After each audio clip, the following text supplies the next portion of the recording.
اللہ رب العالمین نے قرآن میں دو چیزوں کو احسان ذکر کیا، دو چیزوں۔ ایک سورہ آل عمران میں اللہ فرماتا ہے لقد من اللہ علی المؤمنین اذ بعث فیہم رسولا من انفسہم۔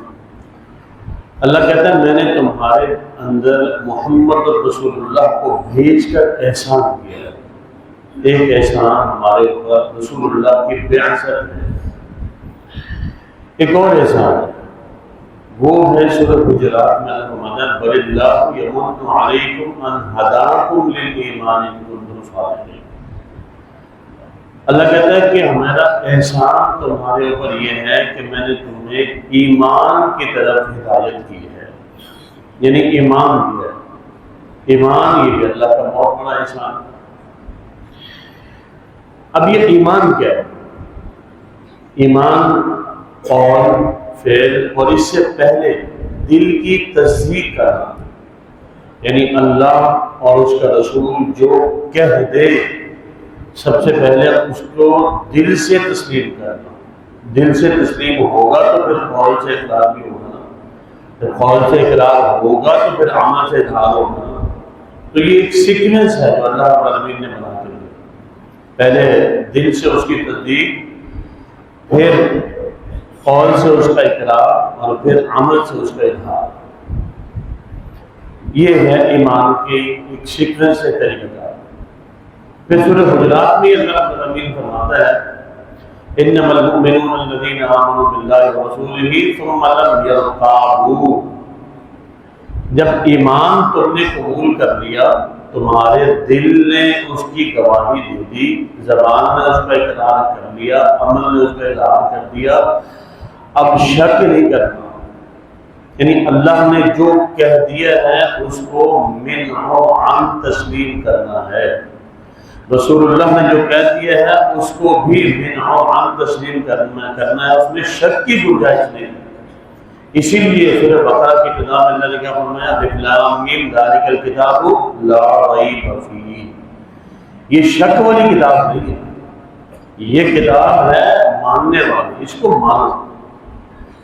اب یہاں آ کے جو سب سے اہم بات جو میں آپ کے سامنے رکھنے لگا ہوں، معاشرتی معاملات میں جو سب سے خطرناک، ہم اہل ایمان بھی ہیں اور شک بھی کرتے ہیں۔ ہم اہل ایمان بھی ہیں اور شک بھی کرتے ہیں۔ شک اس معنی میں کہ اللہ اور اس کے رسول نے جو کہہ دیا ہے اس میں تشکیک پیدا کرتے ہیں، شبہ پیدا کرتے ہیں۔ پتہ نہیں یہ ایسے کیوں نہیں ہے، ایسے کیوں نہیں ہونا چاہیے تھا، ویسے کیوں نہیں۔ مومن کے سامنے جب بھی کوئی معاملہ ہے نا، اللہ کے قرآن سے یا رسول اللہ کے فرامین سے، اللہ کا قرآن آ گیا، رسول اللہ کے فرامین میں سے کوئی فرمان آ گیا، صحیح فرمان ہے، اب اس کو من اور عن تسلیم کر لینا ہے، بس اس میں کوئی گنجائش باقی نہیں بچتی۔ اب اگر مومن شک کرتا ہے تو سمجھ لے کہ وہ اہل ایمان کے دائرے میں نہیں کر رہا۔ قرآن کی اس آیت کی روشنی میں انما المؤمنون الذین آمنوا باللہ ورسولہ ثم لم یرتابوا، شک نہیں کرتا۔ اگر شک ہے تو پھر یاد رکھو تم اہل ایمان نہیں ہو، اہل ایمان نہیں، یہ اللہ کا فیصلہ ہے۔ اب یہاں ایک مسئلہ ہے وراثت کا۔ یہ میں نے تمہیدی گفتگو اس لیے باقی تاکہ چیز سمجھ میں آئے۔ وراثت کے معاملات میں آپ سورہ نساء پڑھیں، اگرچہ یہ اہل علم کا الحمدللہ مرکز ہے، مجھے سبق سنانا ہے صرف کہ یہ چیز آپ کے سامنے رکھیں۔ وراثت میں سورہ نساء کی آیات میں اللہ رب العالمین نے جس چیز کو ذکر کیا ہے نمبر 10، 11، 12، 13، ان 3 آیات میں اللہ رب العالمین نے جو اہم ترین چیز ذکر کی ہے وہ من بعد وصیۃ یوصی بہا او دین۔ یہ 4 مقامات پہ ذکر کیا ہے، یعنی بندہ فوت ہو گیا، فوت ہونے کے بعد اب اللہ کی سیکوینس یہ ہے، اللہ کہتا ہے اس کا مال جو تقسیم ہوگا نا، پہلے اس کی وصیت پہ عمل ہوگا، پھر اس کا قرض ادا ہوگا، پھر مال تقسیم ہوگا۔ یعنی سب سے پہلے اللہ نے وصیت کو رکھا۔ جامع ترمذی کی روایت ہے، سیدنا علی رضی اللہ تعالیٰ عنہ فرماتے ہیں کہ صحابہ تم لوگ یہ قرآن کی آیت پڑھتے ہو من بعد وصیۃ توصون بہا او دین، جبکہ رسول اللہ نے فیصلہ کیا قضا رسول اللہ صلی اللہ علیہ وسلم بالدین قبل الوصیہ، رسول اللہ نے پہلے فیصلہ یہ کیا ہے کہ پہلے میت کا قرض ادا کرو پھر اس کی وصیت پہ عمل کرو۔ قرآن میں کیا ہے؟ پہلے وصیت پھر قرض، قرآن میں پہلے وصیت پھر قرض۔ رسول اللہ نے کیا کہ سیدنا علی کیا فرماتے ہیں؟ اللہ کے نبی نے قضا بالدین قبل الوصیہ، آپ نے پہلے قرض کی ادائیگی فرمائی ہے میت کے مال میں سے، پھر وصیت پہ عمل کروایا۔ اب جب ہم دو چیزوں کو سامنے رکھتے ہیں تو پھر جو ہمارا پڑھا لکھا طبقہ، سوبر مذہب سے بیزار جو طبقہ ہوتا ہے، وہ کہتا ہے کہ دیکھا ہم نہیں کہتے تھے قرآن جو ہے یہ حدیث قرآن کے خلاف آتی ہے۔ ظاہری طور پہ تو یہ فیل ہوتا ہے، ورنہ یہ کہتا ہے کہ یہ فیل، اور اس طرح کے سوالات آتے ہیں نوجوانوں کی طرف سے بھی آتے ہیں، بڑوں کی طرف سے بھی آتے ہیں کہ دیکھیں ہم نے قرآن کو ماننا ہے، قرآن کے خلاف جو آیت آئے گی نا اس کو ہم تسلیم نہیں کریں گے، جو حدیث آئے گی اس کو تسلیم نہیں کریں گے۔ اب ظاہری طور پہ کیا لگ رہا ہے؟ بالکل خلاف لگ رہا ہے۔ خلاف کس کو لگے گا؟ جس کے عقل پہ فضول ہوگا، جس کی شک کی نیچر ہوگی۔ ہاں جو مومن ہے، اہل ایمان ہے، وہ یہ کہے گا کہ یار قرآن بھی سچا ہے، رسول اللہ کا فرمان بھی سچا ہے، اس میں حکمتیں کیا وہ ہمیں سمجھاؤ۔ ایک ہے وہ بندے نے سنی قرآن کی آیت سنی کہ اللہ نے کہا کہ پہلے وصیت پھر قرض، سیکوینس سمجھیے گا، میں جس پوائنٹ آپ کو لا کے سمجھانا چاہتا ہوں اس پہ لگائیے گا۔ اللہ کہہ رہا ہے پہلے وصیت پھر قرض، 4 مقامات پہ ہے یہ آیت نمبر 10، 11، 12، 13 کے اندر 4 مقامات ہیں۔ اللہ کہتا ہے پہلے وصیت ادا پہ عمل کرو پھر قرض دو۔ سیدنا علی کہتے ہیں کہ رسول اللہ نے پہلے قرض ادا کروایا پھر وصیت پہ عمل کروایا۔ اب بندہ کہے گا کہ یہ تو خلاف ہے، یہ کیا ہے؟ خلاف ہے، میں تو نہیں مانتا شاید کی اس حدیث کو، کیسے مانوں؟ مفسرین نے اس کا بہترین جواب دیا۔ مفسرین کہتے ہیں اللہ رب العالمین نے ہوگا وہی جو رسول اللہ نے کہا کہ پہلے میت کے مال میں سے قرض کی ادائیگی ہوگی پھر وصیت میں عمل ہوگا، لیکن اللہ نے سیکوینس سے کیوں بات کی ہے؟ وہ اس لیے کی ہے کہ جو کہ قرض کا جو معاملہ ہوتا ہے نا وہ ایسا ہے کہ جس کا دینا ہے نا وہ گلے پڑ کے اپنا قرض لے لے گا، گلے پڑ کے اپنا قرض لے لے گا، وہ چھوڑے گا نہیں۔ اگر کسی کا تھوڑا بہت ہو گیا کہ چل یار بندہ فوت ہو گیا معاف کرو، اور اگر وہ ٹھیک ٹھاک قرض دینا ہے تو وہ مرنے والوں کے بچوں کے پیچھے پڑ جائے گا۔ بعض اوقات تو جنازوں میں کھڑے ہو جاتے ہیں، بھائی یہ مر گیا پہلے میرا قرض دو، پہلے میرا قرض ادا کرو پھر جنازہ پڑھنا، اس طرح بھی سچویشن ہے۔ تو جس کا دین ہے وہ تو ادا ہو جائے گا۔ وصیت جو ہے اس کو دبایا بھی جا سکتا ہے، چھپایا بھی جا سکتا ہے، تبدیل بھی کیا جا سکتا ہے، 2 نمبری بھی ہو سکتی ہے، یہ ساری باتیں ہو سکتی ہیں۔ اور وصیتیں تبدیل بھی ہو سکتی ہیں، ہوتی رہتی۔ وصیت تبدیل کی سگنیچر ہو گئی ہے، کون سا بڑا معاملہ ہے؟ ہاں جی سگنیچر 2 نمبر سگنیچر بھی کر دی ہے، سارا کچھ۔ اللہ نے پہلے وصیت کا ذکر کر کے اہل ایمان کو سمجھایا ہے کہ یاد رکھنا وصیت کو ہلکا نہ لینا، یہ بھی بڑی اہم چیز ہے، اس پہ بھی عمل کر لینا، یہ بہت اہم بات ہے، یہ معمولی بات نہیں ہے۔ اللہ نے پہلے ذکر کر کے وصیت کی ویلیو، اس کی حیثیت کو دوبارہ کیا ہے کہ وصیت کرنے والا جو بندہ ہے وہ کر گیا، اب وہ پیچھے تو آئے گا نہیں، تمہیں پکڑے گا تو صحیح نہیں، وہ بیچارہ جانا تھا وہ چلا گیا، ٹرنا تھا وہ ٹر گیا، اب اس کا کاغذ پڑا ہوا ہے، اب تمہاری مرضی اس پہ عمل کرو یا نہ کرو، اللہ بتانا چاہتا ہے اس کی اس بات پہ عمل کر لینا، یہ بھی ضروری ہے۔ یہاں یہ حکمت اللہ نے کیا ہے تو کوئی مخالف نہیں، بات واضح ہوگی۔ اب سوال پیدا ہوتا ہے کہ وصیت ہے کیا؟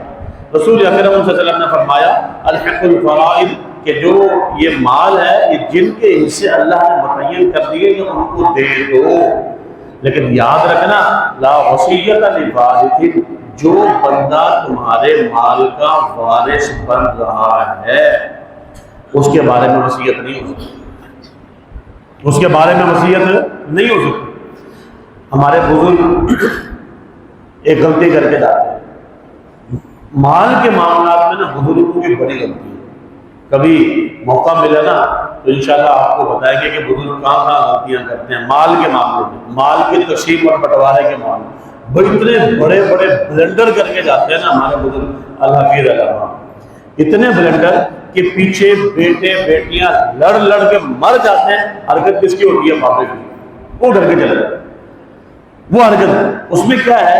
اس میں یہ ہے کہ جو کام اللہ کے کرنے کے ہیں وہ پاپا کہتا ہے میں کر کے جاؤں گا، وہ میں مال اپنی مرضی سے بانٹ کے چلے جاتا ہے، اپنی مرضی سے بانٹنے کا ہی نہیں۔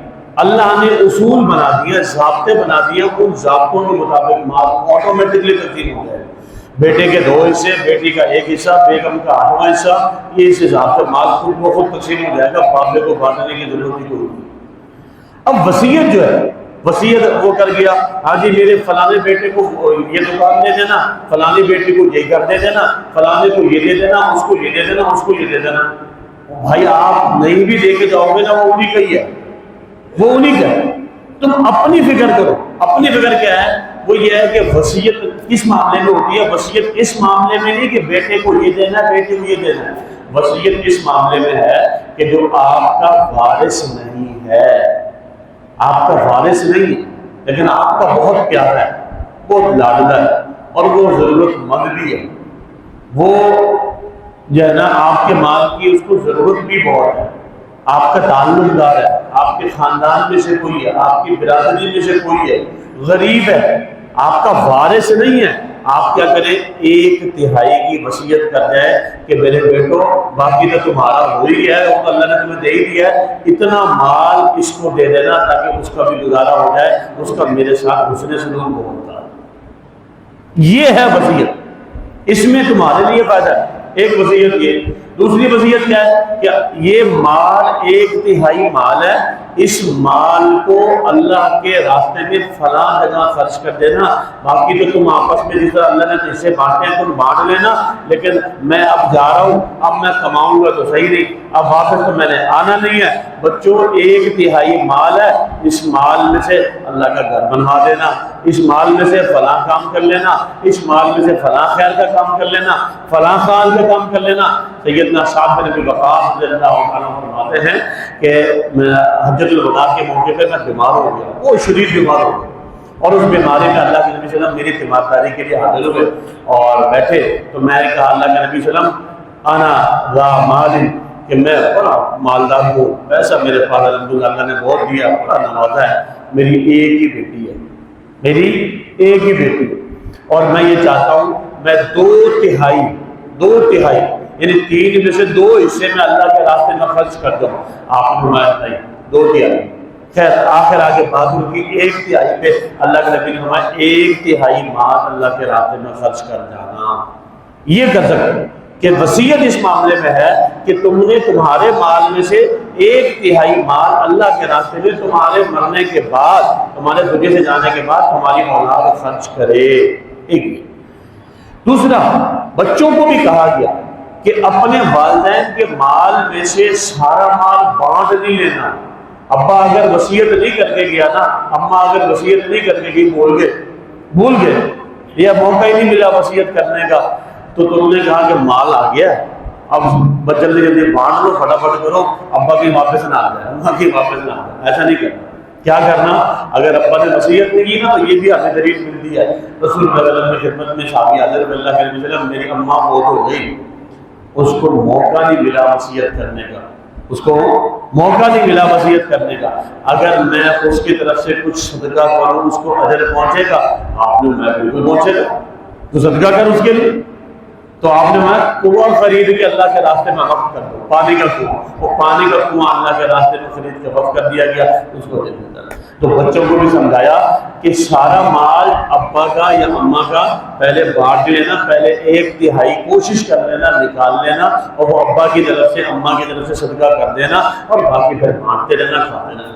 تو یہ ہے وصیت۔ محترم بھائیوں، وصیت کو بڑا اہم سمجھیں، اور یہ اللہ نے حق دیا ہے ہر انسان کو کہ اپنے مال میں سے 1/3 لازمی خرچ کر کے جائے آخرت کے لیے، تاکہ اللہ رب العالمین کی بارگاہ میں جب وہ پہنچے تو پیچھے اس کا اکاؤنٹ کھلا ہوا ہو اور اس کے اکاؤنٹ میں ڈپازٹ ہو رہا ہو۔